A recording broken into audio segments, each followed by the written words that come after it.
Selamat siang. Kami dari kelompok 3 ingin mempresentasikan hasil dari diskusi kelompok kami. Yang kami hormati Bu Yesi, selaku dosen pengampu mata kuliah data mining.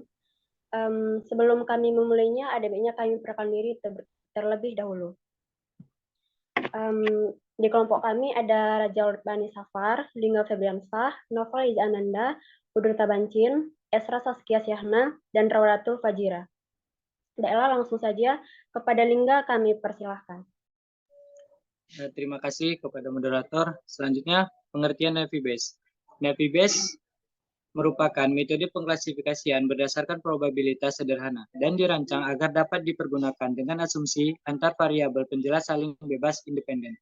Pada algoritma ini pembelajaran lebih ditekankan pada pengestimasian probabilitas. Terima kasih. Selanjutnya saya kembalikan kepada moderator. Baik, terima kasih. Selanjutnya akan diteruskan oleh Nova Liza Ananda.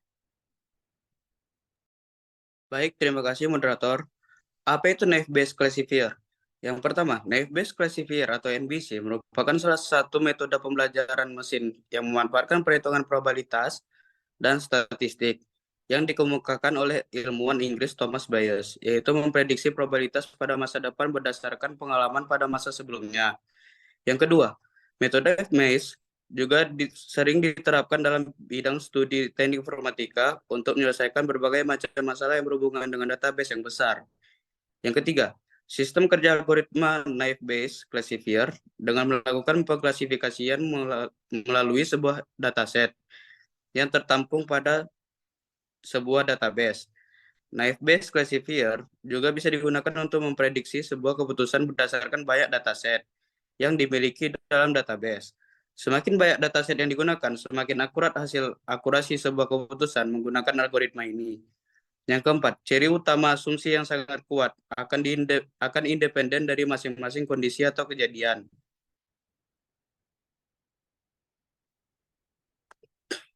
Tipe-tipe Naive Bayes. Yang pertama, Bernoulli Naive Bayes, di mana prediktornya adalah variabel boolean. Oleh karena itu, satu-satunya yang ada hanya benar atau salah. Biasanya algoritma ini digunakan ketika data sesuai dengan distribusi Bernoulli multivariat. Naive Bayes multinominal, di mana algoritma ini sering digunakan untuk memecahkan masalah klasifikasi dokumen. Contohnya, jika ingin menentukan apakah suatu dokumen termasuk dalam suatu kategori dan algoritma ini digunakan untuk memilahnya. Gaussian Naive Bayes digunakan jika prediktor tidak diskrit namun memiliki nilai kontinu dan prediktor tersebut diasumsikan sebagai sampel dari distribusi Gaussian. Saya kembalikan ke moderator. Baik, terima kasih. Selanjutnya akan diteruskan oleh Esra. Kepada Esra dipersilakan.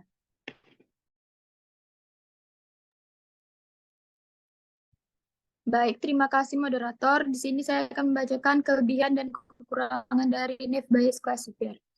Kelebihan Naive Bayes Classifier yang pertama, bisa dipakai untuk data kuantitatif maupun kualitatif. Yang kedua, tidak memerlukan banyak data. Yang ketiga, jika ada nilai yang hilang, maka bisa diabaikan dalam perhitungan. Yang keempat, perhitungannya cepat dan efisien. Yang kelima, mudah dipahami. Dan yang keenam, code-nya sederhana. Dan yang ketujuh, for binary classification dan multi-class classification. Selanjutnya, kekurangan Naive Bayes Classifier. Yang pertama, jika if probabilitas kondisionalnya 0, maka else probabilitasnya juga akan bernilai 0. Yang kedua, variabel independen membuat berkurangnya akurasi. Karena biasanya ada korelasi antara variabel yang satu dengan variabel yang lain. Yang ketiga, keakuratan tidak bisa diukur menggunakan satu probabilitas saja. Butuh bukti-bukti untuk membuktikannya.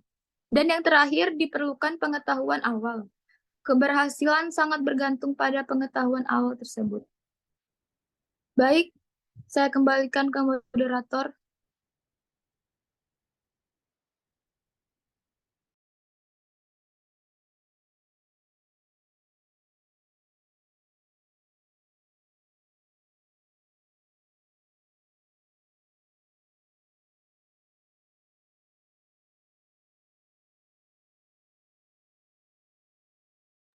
Oke, baik. Sepertinya moderator kita mengalami kendala jaringan. karena disebabkan lampu mati di sini. Selanjutnya akan dibacakan oleh Raudatul Fazira. Kepada Raudatul Fazira dipersilakan. Baiklah, terima kasih. Di sini saya akan membacakan metode untuk tersebut. Yang pertama, P kali A kali B sama dengan PB kali A kali P kali A per P kali B.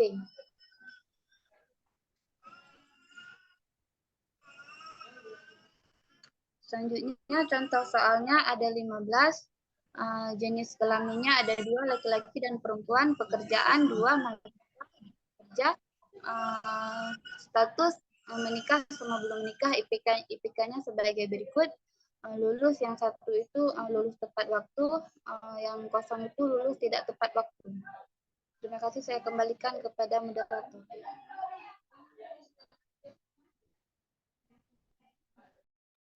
Oke, selanjutnya kami mengambil data testing yang jenis kelamin laki-laki, pekerjaan mahasiswa, status belum menikah, dan IPK-nya 2,7. Di sini terdapat 15 data yang dikategorikan berdasarkan waktu kelulusan, yaitu tepat waktu dan terlambat. Data ini terdiri dari beberapa atribut, dan kita menggunakan algoritma naive Bayes classifier untuk klasifikasi data mahasiswa ini.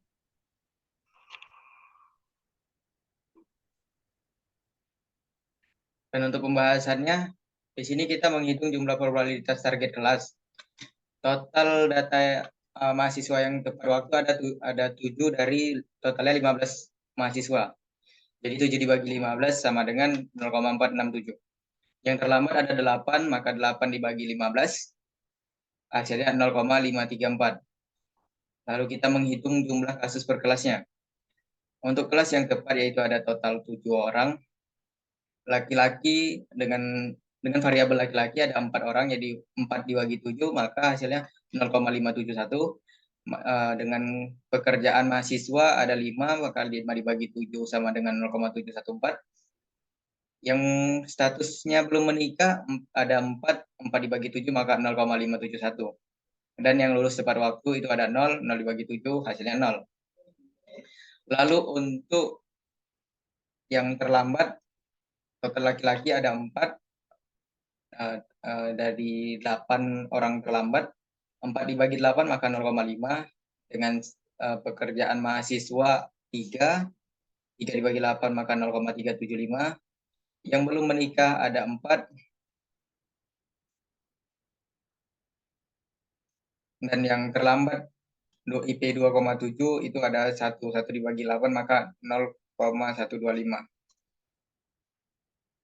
Oke, selanjutnya saya serahkan ke Udur Tabancin. Kepada Udur Tabancin dipersilakan. Baik, terima kasih. Nah, sekarang kita akan menghitung jumlah target per kelas. Nah, di sini ada tepatnya, yang tepat waktu sama dengan probabilitas tepat laki-laki dikali probabilitas tepat mahasiswa, dikali probabilitas tepat belum menikah, dan dikali probabilitas tepat dengan ber-IPK 2,7, dikali probabilitas tepat waktu. Nah, di sini tepat sama dengan 0,571 dikali 0,714, dikali 0,571, dikali 0, dikali 0,467, maka hasilnya adalah 0. Dan di sini ada terlambat, yaitu probabilitas terlambat laki-laki dikali probabilitas terlambat mahasiswa, dikali probabilitas terlambat belum menikah, dikali probabilitas terlambat yang ber-IPK 2,7, dikali probabilitas terlambat. Sama dengan 0,5 dikali 0,375, dikali 0,5, dikali 0,125, dikali 0,534, sama dengan 0,00625. Probabilitas dapat ditentukan, yaitu probabilitas tepat sama dengan 0 per 0,00625 tambah 0 sama dengan 0. Probabilitas terlambat sama dengan 0,00625 per 0 tambah 0,00625, maka hasilnya adalah 1. Maka hasil prediksi dari data testing adalah lulus terlambat. Langsung saja ke program. Kepada Rajaul kami persilahkan. Baik, terima kasih moderator. Selanjutnya kita akan mendemonstrasikan codingannya melalui program yang kita gunakan platform Jupyter Notebook. Di sini di awal kita harus mengimpor library Pandas dan library JKPML juga menggunakan sklearn. Setelah kita ketik semuanya, kita runkan datanya. Lalu di sini Library Pandas akan mengambil data dari data mahasiswa.csv, yaitu dari data Excel kita. Datanya berupa ini, jenis kelamin, pekerjaan, status, IPK, dan simbol kelulusan angka 1 dan angka 0. Angka 1 ditetapkan sebagai kelulusan tepat waktu dan angka 0 lulus terlambat. Lalu selanjutnya kita akan mengambil data trend dari lulus, dari kolom lulus. Kita run. Lalu kita mengambil example dari data trend lulus dan data tesnya. Kita run, maka dihasilkan 12,4, 3,4. Lalu data trendnya 12, data tesnya 3, diambil dari sini 0,2, yaitu data trend terdiri dari 20% dan data tesnya 80%.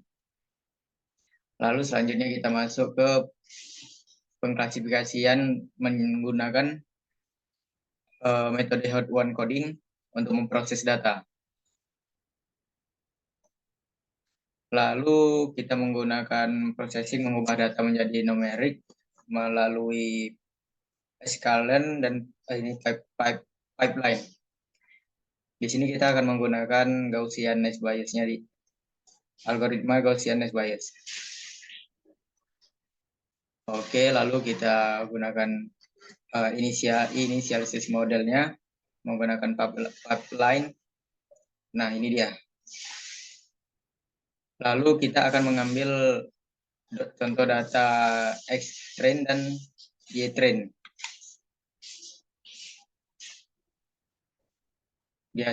Maka dihasilkan data yaitu 0,916666. Lalu selanjutnya kita mengambil data skor, processing data skor X test dan Y test. Didapatkan hasil 1.